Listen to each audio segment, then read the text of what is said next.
บายดีเด้อพี่น้องแฟนเพจและก็เพื่อนทั้งช่อง YouTube TikTok Story เนาะบ่ว่าจะเป็น FC หลายๆท่านเนาะฝากกดติดตามและกด Subscribe กดไลค์กดแชร์ให้บ่าวเด้อจุดประสงค์ของข้าพเจ้าในมื้อนี้ข้าพเจ้าสิได้เดินทางไปซอยเหลือประชาชนบ้านนาทองเนาะผู้ที่ถูกเหตุไฟไหม้อยู่บ้านนาทองในต้นเดือน4เนาะแล้วก็ข้าพเจ้าก็สิได้ไปสู่เอาฐานพันตีคำไตไสยราชไปพร้อมๆกันพี่น้องเพื่อไปมอบเครื่องที่บริษัทกู้ภัยช่วยเหลือบรรเทาทุกข์เพิ่นได้ฝากมาจากนครหลวงเวียงจันทร์พี่น้องไปช่วยเหลือ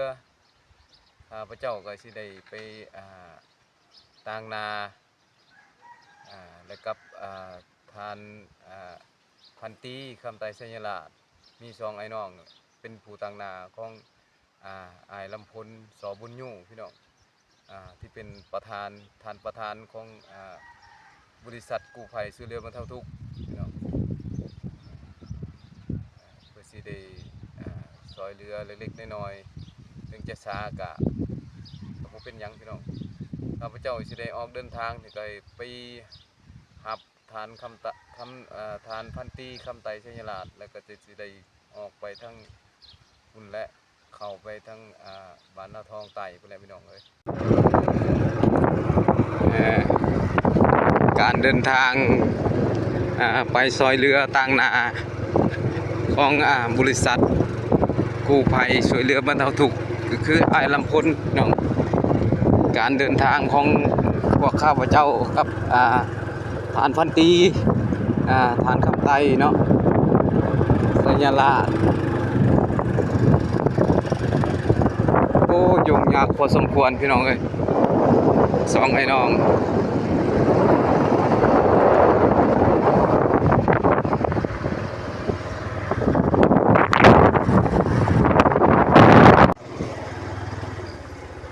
จอดก่อนลงก่อนเดินเส้นทาง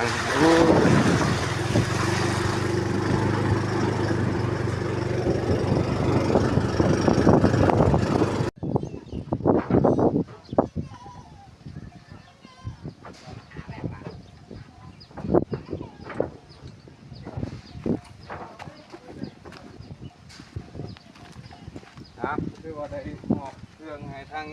บ้านเลยเนาะต่างนาช่วยเหลือดังนั้นข้าพเจ้าก็เป็นผู้ต่างนาช่วยเหลือจากบริษัทช่วยเหลือบรรเทาทุกข์ของนครหลวงเวียงจันทร์ก็ถือว่าเป็นที่เรียบร้อยแล้วนะแล้วก็ขอบใจ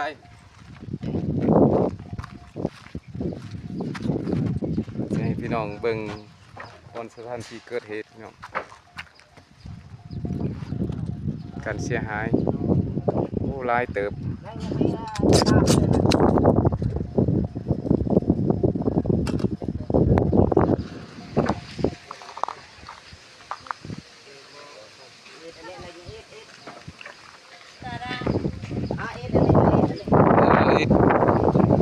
ละเอียดโลด